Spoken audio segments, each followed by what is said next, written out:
I've been waiting all summer or all winter for the snow to melt to show you this. I have the Tesla of scooters. This thing is pretty sweet. I'm excited to show you all about it today. We have the Unagi scooter.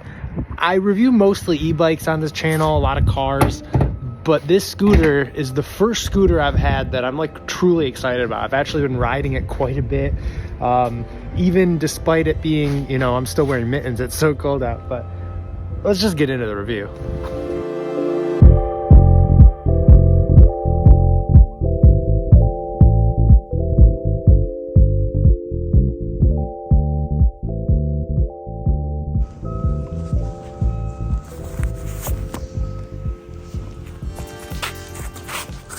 As you can see, one reason I love this thing is because it's got the same exact color, or at least similar to my actual Tesla. And it's got decently quality parts on it for once, you know?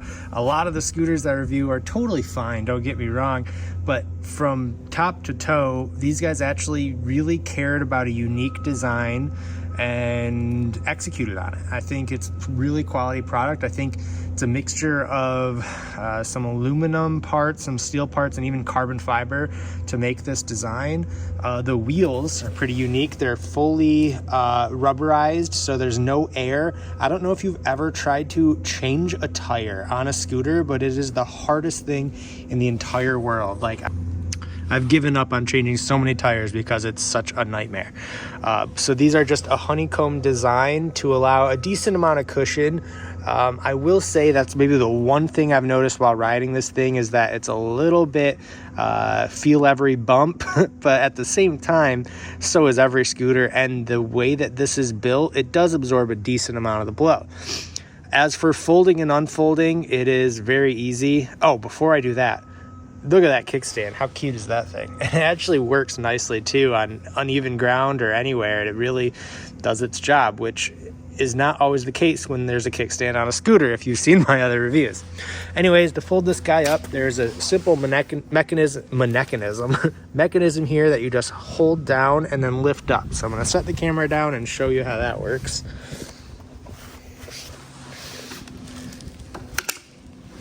Effortlessly. And again, all scooters, if not, yeah, basically every scooter I've ever reviewed folds. None of them fold up and down this easy. So it's little things like that that give it an edge. Up into the cockpit, you have two little nozzles here. One is your brake. We'll turn it on here. Man, these display rates always mismatch with the camera, so it's hard to see. It looks like it's blinking, but you do have your modes here. If you cycle through, one tap actually turns your headlight on. Oh yeah, okay, so this button here, where my thumb is, actually goes through your different speed modes. So as you click,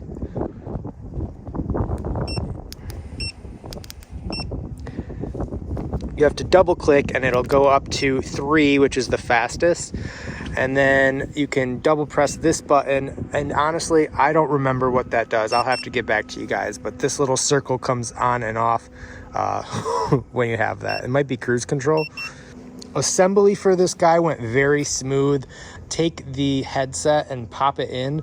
And while I'm showing you this, it's good time to talk about price and how this works. It's actually a subscription model, which might not be your speed, but a good hack is you can get refurbished ones and or demo units that they'll send you for cheaper. You can find that linked on their site and buy those. I recommend doing that because I don't know if I love the idea of renting a scooter when you just want to buy something, especially a nice one like this that you know you would just want to keep at the end of the day. So anyways, let's go for a ride and have a good time. So like most scooters, to get it started, it actually needs to be moving. So you have to kick off and then hit the throttle here, and then it'll give you some juice. So we're gonna give it a little speed and then hit the throttle. Woo!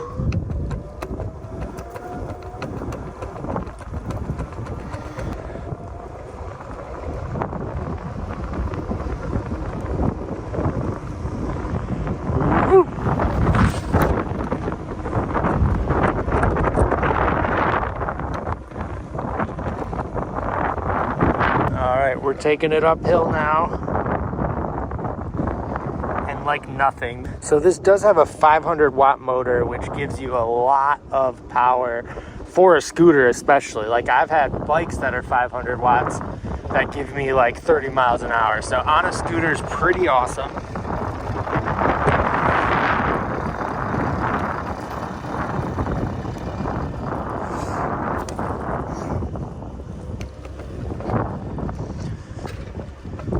I brought it down to mode 1 so you can see what a casual speed is. So one thing I really noticed while riding this one is that it handles hills no problem. It absorbs cracks and stuff better than I said earlier. You still feel every single one of these bumps, but it feels safe. It feels sturdy. It feels solid. And I don't feel scared when I'm going, you know, almost 20 miles an hour on this thing because it's so structurally sound, I'd say. Which maybe I'm just used to riding some of those cheaper ones, but woo, like going through stuff like this is not scary at all on this guy. All right, so we will double tap this again and go into mode 2. Oh yeah.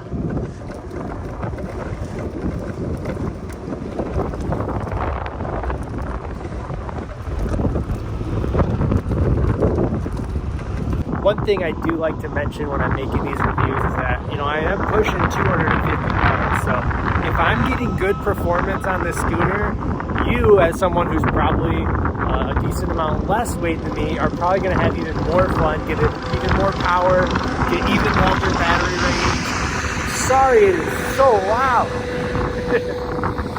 Anyways, as I was saying, someone who is lighter is definitely going to get, like I said, even more battery power.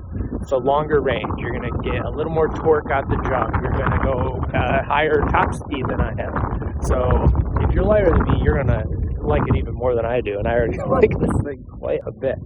The last thing I'd like to touch on for riding experience is the brake.